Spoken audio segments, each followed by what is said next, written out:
Hello everyone. Ako guys, sobrang exciting nito. Makukulong daw yung mga congressman, sabi ni Rodante Marcoleta, yung bagong senator natin guys. Kaya nako, thank you talaga Lord na nilagay mo si Senator Marcoleta dyan at saka magkakaroon na talaga tayo ng, alam mo yung justice. Eto guys, panoorin natin. Na mangyayari, makukulong silang lahat yan pag nangyayari. Yan ang babala ni Senador Rodante Marcoleta sa mga congressman na pumirma pabor sa impeachment ni VP Sara na ngayon ay ipinagpapaliwanag ng Korte Suprema. As to the article of impeachment transmitted to the Senate, ito na yung tinansmit. Oo. Whether each of the members of the House of Representatives had time to peruse the charges and evidence before affixing their consent. Ano ibig sabihin nun? Oh, may panahon ba sila? Yung perus, yung babasa niya yun. Ayun. Makita niya yung mga ebidensya. Yun ang perus eh. Proseso yun eh. Babasahin niya tapos nakalagay doon sa ganitong ganyan. Article 1. Ito yung charge. Kasi pito yan eh. Titingnan niya ngayon, ano yung nakabackup na ano. Yun ang perusal eh. Paano niya nga gagawin? Wala nga siyang nakita, basta pinapirma lang. Yes, at saka totoo 'yun kasi 'di ba may mga kasama siyang congressman na friends niya. So siyempre sinabi din 'yun sa kanya, 'di naku talaga. Tapos eto pa guys, within ilang hours lang 'yun natapos yung ano nila, yung alam mo yung, hearing ay hindi hearing, yung pagtitipon ng mga congressman, yung pumalakpak nga silang lahat, yung ano nun nasa front pa sila Castro, yun yung time na yun at saka ano lang mga 3 to 4 hours lang natapos tapos silang lahat nakapirma 215 something congressman tapos imagine 32 pages. Paano nila nabasa yun isa-isa, 'di ba? Kahit pa fast reader sila hindi nila matatapos lahat 'yon. Oh, 'di ba? Pagkatapos siya kasi magsusubscribe, ito yung masakit. Ito yung pinakamabigat na mangyayari. Makukulong silang lahat yan pag nangyayari. Bakit? Isipin mo, susumpangan gano'n. Hindi naman maalam. Hindi sinabi mo na personal mong nalalaman na totoo lahat ito nabasa mo lahat base sa mga ebidensyang kalakip nito ni hindi mo nakita yung article, hindi mo nakita yung ebidensya, pagkatapos susumpa ka, huwag mong bibiruin ang proseso ng korte. Nakukulong naman. Kung halimbawa nasa harap ka ng judge, dyan lang sa ano yun, hindi ka makakaway, kukulong ka niya. Kulong. Ganun pa na yan. Oo.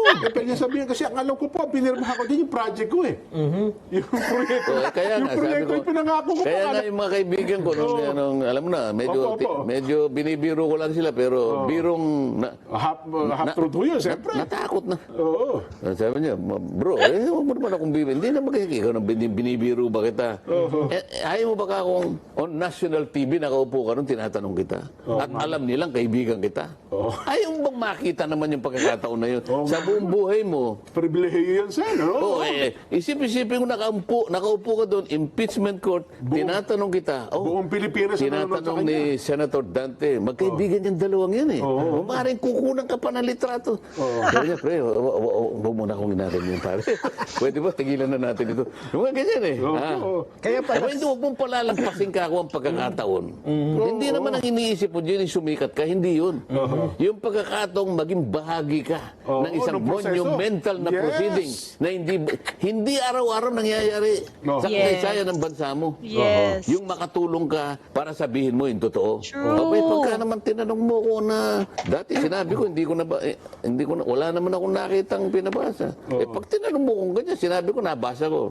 Yun ang maganda ka ako, yung aminin mong nabasa mo. Dahil mamamatay ka uli. Wag mo na akong isama dyan, kaya naman niya. Ano bang Oh, siyempre kasi hindi naman talaga nila gusto mo akong nabasa, eh. mangyari? Huwag mo na nga akong isama, please. Ayun. Hindi ka, ako kaibigan kita. bilang Senator Judge ba, may kapangyarihan ka? In case lang, sir, na may trial na, natuloy. Halimbawa lang. Kaya nga No, patawag ng mga ganyan, Mga congressman, halimbawa, yung mga witness. Halimbawa, Bakit hindi? 215. Kung tumawag lang kayo ng 10, halimbawa. Bakit hindi? Pwede. ganun ba yun? Oo nga, judge nga pala. No? Bakit? Isususpina. Sila yung sila yung complainants eh.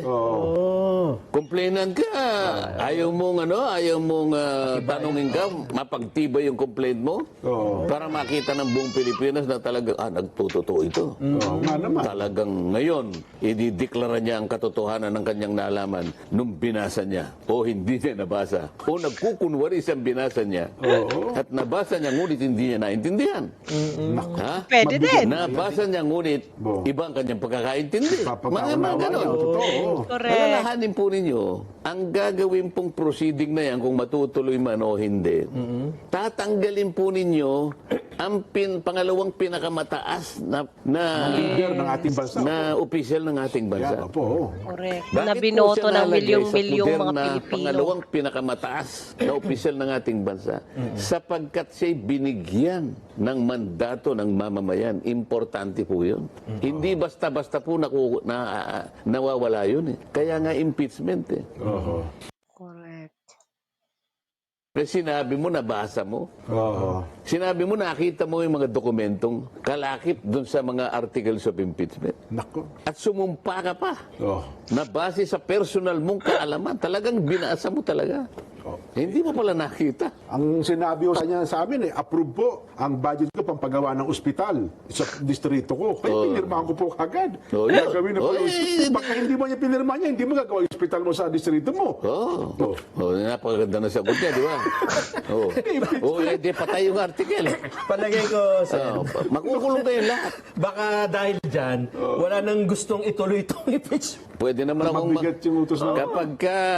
pag nalaman, halimbawa, 10, yung 10. 10 ipapatawag niyo. Ano naman ang masama kung magmumako. Opo. Hindi, wag na ako. Siguro yung iba na lang. Mr. President, I move na ipakulong po na yung mga pumirma. May magagawa. Puro kasinungalingan eh. Correct! 'Di ba? Siyempre manunumpayan sila na magsasabi sila only the truth. Tapos 'pag nagsisinungaling, naku, puwede nang ma-contempt yung mga congressman nito. Makakabawi na yung mga mamamayang Pilipino.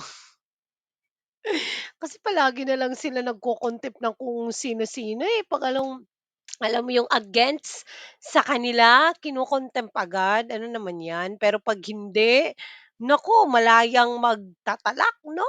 Grabe. Oo nga, no. Dito makikita kung paano nila sasagutin. Alam ko dito pa lang magkakaproblema na yan. Dito pa lang, Kung paano sila magsasamit. Ang una lang gagawin, gagawa ng motion. We are asking for additional period within which to reply to your notice, Your Honor. Delaying. Pagkatapos na naman, Suprema. humingi ng another 15 days. Opo. Nung maglalaps na yung another 15 days, magmo-motion na naman. Considering, sabi niya, the voluminous documents that we need to transmit to Kailangan the good office, to the court. Your Honor, sabi niya, we are constrained to ask for the last time Opo. a period of 1 year within which to reply. Yan naman sinasabi ko Kasi sa'yo. nga naman, 250 nga naman yan. Napakadaming dokumento. Mga kababayan, hindi po kami nagbibiro sa sinasabi. Maaaring mangyari po ito. Depende po sa kanilang paraan at sa kanilang sure na sagutin po itong notice ng Korte Suprema. Naku, guys, alam mo yung mas naging exciting yung impeachment na nandiyan si Marcoleta? Naku, grabe, sobra. Kasi hindi mo yan maaano-ano lang si Marcoleta Grabe guys, pinaghandaan talaga. Hindi yan pwede kung sila pinaghandaan ng opposition. Mas lalo naman, no? Grabe. Kaya, naku, don't forget to like and subscribe to my channel. Have a great day, everyone. God bless. Bye!